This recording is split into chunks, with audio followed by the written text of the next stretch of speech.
মানুষের দেহের উপর জোর চলে, চাবক চলে, মনের উপর জোর এবং চাবক অচল। মন মানুষের সব সময় তাজা থাকে, আর সংস্কৃতির সাথে মানুষের সম্পর্ক হচ্ছে মনের সম্পর্ক। আমি সংস্কৃতি অঙ্গনের এই সমস্ত যোদ্ধা ভাইদের প্রতি সম্মান জানাই এবং আহ্বান জানাই, কোনো স্বৈর শাসকের লাল চক্ষু যেন তাদের কলমকে থামায় দিতে না পারে, তাদের কণ্ঠকে যেন স্তব্ধ করতে না পারে। চিন্তার জগতে কোনো আপোষ নেই, সত্য কথা বলার জগতে কোনো আপোষ নেই, জাতিকে জাগিয়ে তোলার ব্যাপারে কোনো আপোষ নেই, সত্য প্রকাশে কাউকে পরোয়া করার কোনো প্রশ্ন নেই। এই জায়গা থেকে যদি বলিয়ান হয়ে আমরা সামনের দিকে আগাতে পারি, ইনশাআল্লাহ জাতি পথ হারাবে না।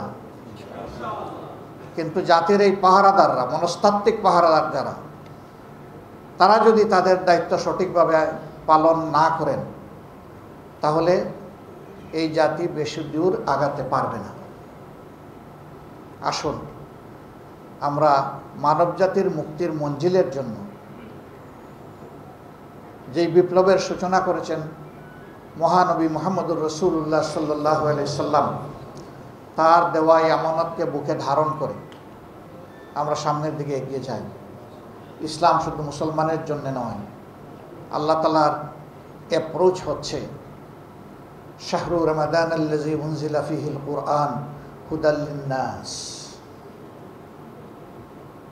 পবিত্র রমজান মাসের কথা আল্লাহ উল্লেখ করে বলছেন, কোরআন এই মাসে নাজিল করেছি গোটা মানবতাকে পথ দেখানোর জন্য।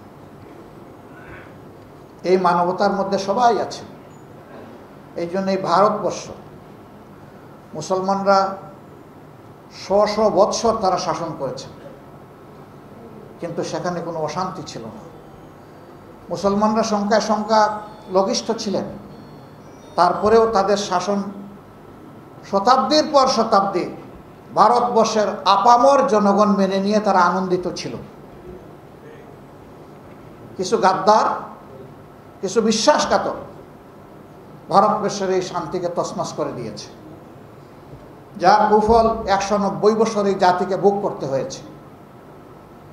তারপরেও স্বাধীনতা পেয়েও আমরা স্বাধীনতা পেলাম না। এরপরে আবার আমরা স্বাধীন হলাম, তার স্বাদ ভোগ করতে পারলাম না। বঞ্চিত এই জাতিকে এখন জাগতেই হবে। অধিকার কেউ গড়ে এনে দিবে না, লড়াই করে আদায় করতে হবে। এবং আমরা চাই প্রত্যেকটি নাগরিক তার ন্যায্য অধিকার পাক। এখানে কোনো রাজনৈতিক জমিদারি আমরা বরদাস্ত করব না। রাজনীতিবিদরা হবেন জাতির স্রেফ সেবক, এর বাইরে তাদের কোনো পরিচয় নেই। রাজনীতিবিদরা কখনো দেশের মালিকানা দাবি করতে পারবেন না। যারা এই মালিকানা দাবি করেছেন, যুগে যুগে তারা চরমভাবে অপদস্থ হয়েছেন। যারা এই দেশের মানুষকে নিজেদের প্রজা মনে করেছেন, আল্লাহ তাদের সম্মান উঠিয়ে নিয়েছেন। আর যারা মানবতাকে সম্মান করেছে, শ্রদ্ধা করেছে, আল্লাহ তাআলা তাদের সম্মান বৃদ্ধি করে দিয়েছে, তাদের শক্তিকে সংহত করেছে। আল্লাহর সাহায্য তাদের পিছনে এসেছে। আমরা আল্লাহর সেই সাহায্যের প্রত্যাশী। এমন একটা জাতি আল্লাহ তাআলা আগামী দিনে আমাদেরকে গড়ার তৌফিক দিন, যেখানে মানুষে মানুষে কোনো ভেদাভেদ থাকবে না। প্রত্যেকটি মানুষ তার দেশের পরিচয় দিয়ে দেশে এবং প্রবাসে, বিশ্বে সকল জায়গায় গর্ববোধ করবে। এমন একটি জাতি গড়ার জন্য এই জাতি গড়ার যারা কারিগর, আল্লাহ তাআলা তাদেরকে হুঁশ জ্ঞান দিন, দায়িত্ববোধ তাদের মধ্যে জাগ্রত করে দিন, এবং তারা যেন সত্যকে ধারণ করে সামনের দিকে এগিয়ে যেতে পারে। আল্লাহ তাদেরকে সাহায্য করুন। আমরা মজলুম সংগঠন, বারবারই বলি, সবাই স্বীকার করে আমরা মজলুম সংগঠন, কিন্তু আমরা মজলুম হওয়ার জন্য আমরা মানসিকভাবে বিধ্বস্ত নই। আমরা বিধ্বস্ত হলে এই তরি উল্টা স্রোতে বয়ে নেওয়া আমাদের পক্ষে সম্ভব হতো না। এটা আমাদের কাজ নয়, এটা স্বয়ং আল্লাহ রাব্বুল আলামিন আমাদেরকে দিয়ে করিয়েছেন। এই জন্য আমাদের তামাম তাওয়াক্কুল আল্লাহ তাআলার উপর। আমরা প্রত্যাশা করি দেশের মানুষের ভালোবাসা।